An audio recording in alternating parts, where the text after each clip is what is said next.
밤마다 시시때때로 성경 말씀 읽으며 주의 뜻을 따라 살려 합니다. 내가 거룩하니 너희도 거룩하라. 레위기에서 90번 정도 또 반복되고 강조된 표현이라고 할 수가 있습니다. 하나님의 백성인 이스라엘은 거룩한 하나님을 닮아서 거룩한 생활을 해야 된다는 것입니다. 여기서 거룩이라는 것은 다르다, 또 구별되다 라는 그런 뜻이라고 할 수가 있습니다. 그렇다면 어떻게 사는 것이 거룩하게 사는 것일까? 어떻게 사는 것이 구별되고 다르게 살아가는 것일까? 하나님께서는 레위기 후반부인 11장에서 27장까지 그 원리를 말씀해주고 있는 것을 보게 됩니다. 11장에서부터 27장까지 나오는 후반부, 즉 거룩한 하나님의 백성인 이스라엘이 하나님의 백성으로서 어떻게 살아갈 것인지에 대한 여러 가지 생활 규칙들, 이 생활 규칙들을 제사장들이 어떻게 가르칠 것인가에 대한 그런 부분들을 한번 살펴보도록 하겠습니다. 레위기 11장에서는 제사에 적합한 짐승이 무엇인지를 알려주셨습니다. 정한 짐승이 뭐냐, 또 부정한 짐승이 뭐냐. 이 그림에서는요, 위에는 정한 짐승이고 밑에는 부정한 짐승이에요. 어떤 분들은 이 정한 짐승, 부정한 짐승의 구분이 어떤 인류학적으로, 또 영양학적으로, 또 위생학적으로 여러 가지 기준에 의해서 하나님께서 이스라엘 백성들한테 주신 것이다, 이렇게 해석을 하는데요. 사실 이것은 가설일 뿐이고 하나님께서 레위기의 이런 설명들에 대해서 정확하게 해주신 것이 없어요. 근데 정확한 것이 무엇이냐면 희생제사에 적합하냐, 적합하지 않느냐, 신앙적인 의미가 담겨 있다는 것을 우리는 알 수가 있습니다. 그러면 신약시대에 사는 우리들은 이 부정한 동물들을 먹을 수 있을까요, 없을까요? 지금 돼지고기 먹어도 됩니까, 안 됩니까? 돼요, 안 돼요? 네, 먹어도 됩니다. 어떤 분들은 요즘에 신종 감염병? 여기 박쥐에서 나왔다, 그쵸? 그래서 박쥐는 부정한 짐승으로 분류가 되거든요. 그래서 부정한 짐승을 먹었기 때문에 이 인류의 이 감염병이 이렇게 돈다, 이렇게 말씀하시는데요. 사실 그런 위생학적인 관점에서 이 11장에서 이 짐승들을 다룬 것은 아니에요. 자, 12장에서는요, 여인이 출산한 후에 어떻게 성막에 나아갈 것인지, 성막으로 나아오려면 어떻게 해야 되는지를 다루고 있고요. 13장, 14장에서는 피부에 문제가 생긴 사람들, 이 사람들이 어떻게 성막으로 나아오려면 해야 되는가, 또 의복에 오염이 되었을 때, 예를 들면 의복에 곰팡이가 쓸었을 때, 이럴 때는 또 그걸 어떻게 처리하고 성막으로 나와야 하는가. 또 15장에서는 여성이나 남성이 생리적인 현상에 의해서 분비물이 배출되었을 때에 어떻게 해야 될지에 대한 생활 규칙, 이런 규칙들이 다 나오는데요. 성막으로 나오는 사람들은 적어도 이런 모습으로는 나와야 한다라는 것을 규정을 하고 있는 거예요. 그러니까 레위기 11장에서 15장을 여러분이 쭉 이제 한 주간 동안 읽어 나가실 때 너무 세세하게 읽지 마세요. 이거는 나한테 적용되고 이거는 나한테 적용되지 않고, 이런 원리보다는 거룩하신 하나님을 만나려면 거룩한 사람이 거룩한 제물로 거룩한 장소에서 거룩한 방법으로 나와야 한다라는 것이 이 레위기 11장에서 15장의 핵심이라는 것을 아시면서 한 주간 동안 읽어 나가시기를 바라겠습니다. 저와 여러분 그리스도인들은 하나님 앞에 나아갈 때 어떻게 나아가야 하겠습니까? 레위기 16장에서 그 힌트를 얻을 수가 있습니다. 레위기 16장에는요, 대속제일에 대해서 설명하고 있는데요. 이 대속제일은요, 이스라엘 민족에게 가장 중요한 날이에요. 죄와 부정으로 생긴 오염들을 씻는 날이에요.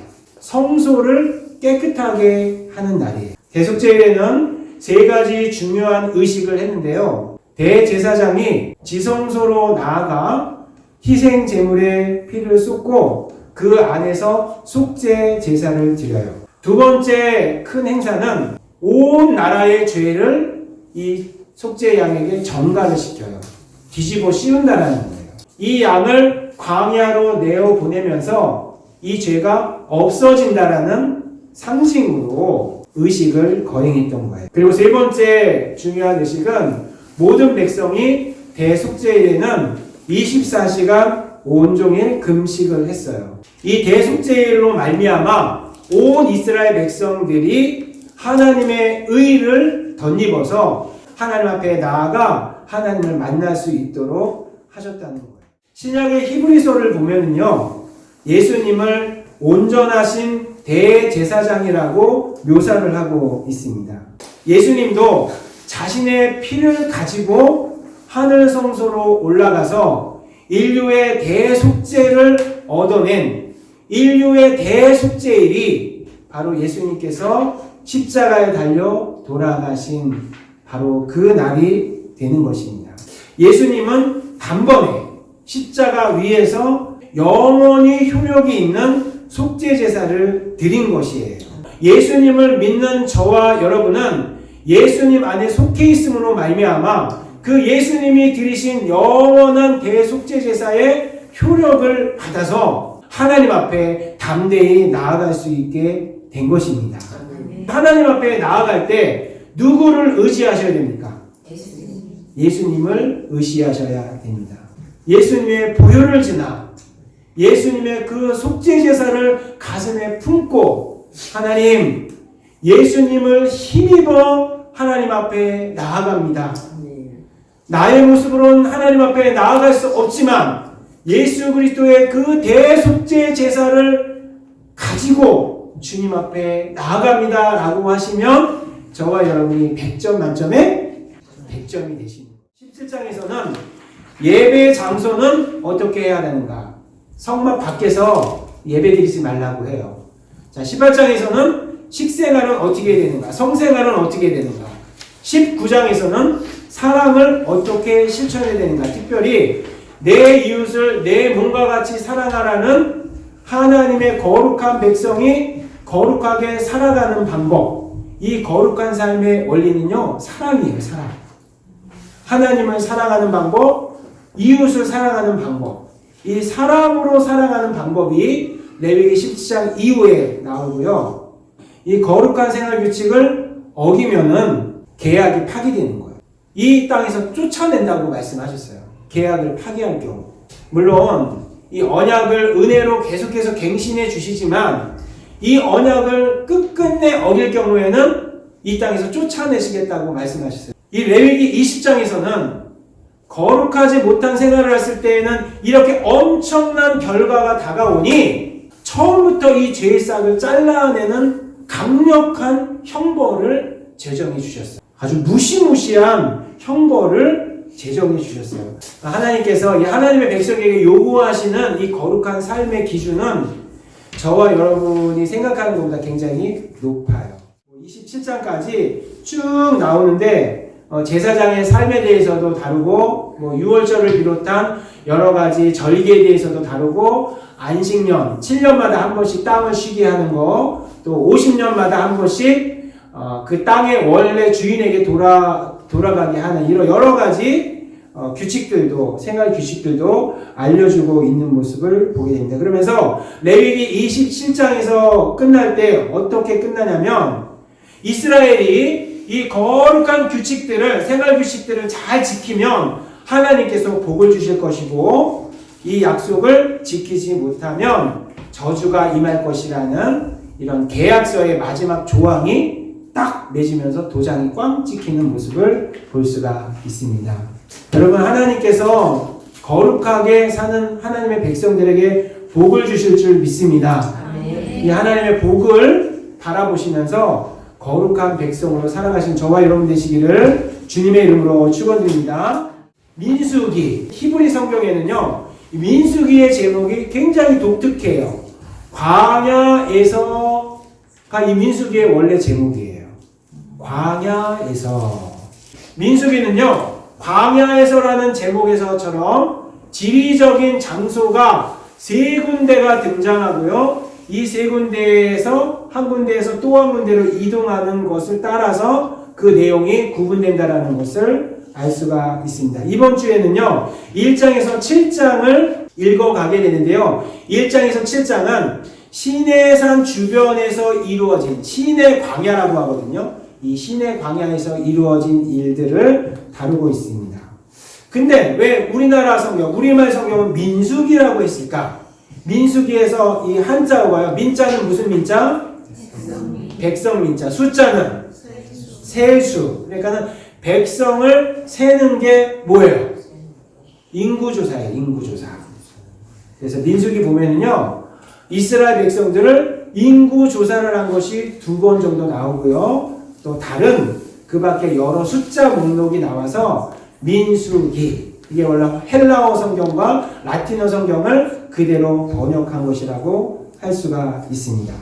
자, 민수기 1장, 2장. 시내 광야에서 실시한 인구조사 목록이 나옵니다.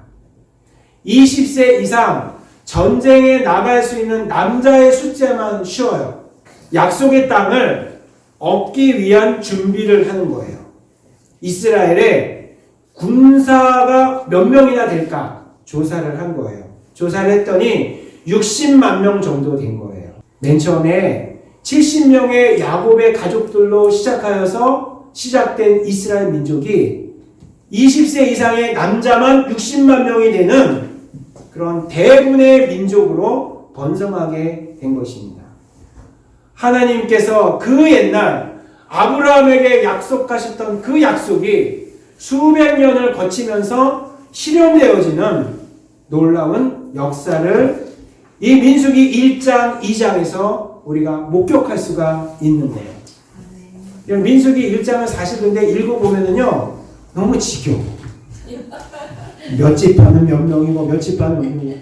이런 거 읽다 보면은 은혜가 사라져. 근데요, 여러분, 민수기 1장, 2장은 뭐라고요? 70명으로 시작한 야곱의 가족이 남자만 60만 명이 되는 이 역사, 하나님의 역사의 과정이 나타나 있다라고 여러분 들으셨다면 이 목록을 읽을 때 은혜가 되지 않을까요? 근데 여기서 우리가 주목할 수 있는 것은 뭐냐면 하나님이 약속을 하시면 지키신다, 안 지키신다? 지키신다. 하나님은요, 약속하시면 반드시 약속을 지켜요. 우리의 인생은 그 하나님의 약속이 이루어지는 과정이에요. 목사님, 제 인생을 보세요. 뭐 하나님이 뭐 역사하시고 하나님이 함께 하시면 제 인생 꼬라지가 이렇습니까? 여러분 말씀하실 수 있잖아요. 그렇죠? 저도 그럴 때가 있었어요. 아, 나 이제 목사 안 할래. 그럴 때가 있었어요. 근데 하나님께서 허리를 똑 분질러 놓으시고 병원에 입원시키고 독감 걸리게 하셔서 독실에 가둬놓으시고 요나서를 묵상하게 하시고 다시 하나님의 목회를 시작하게 하신. 근데 저에게도요, 이 하나님의 약속이 이루어지지 않는 것과 같은 그런 시기가 있었어요. 하지만 그것들은 과정이에요, 과정. 하나님의 약속이 이루어지는 과정이라는 것이죠. 그래서 하나님의 사람들은 약속이 이루어지는 과정 가운데 어떻게 됩니까?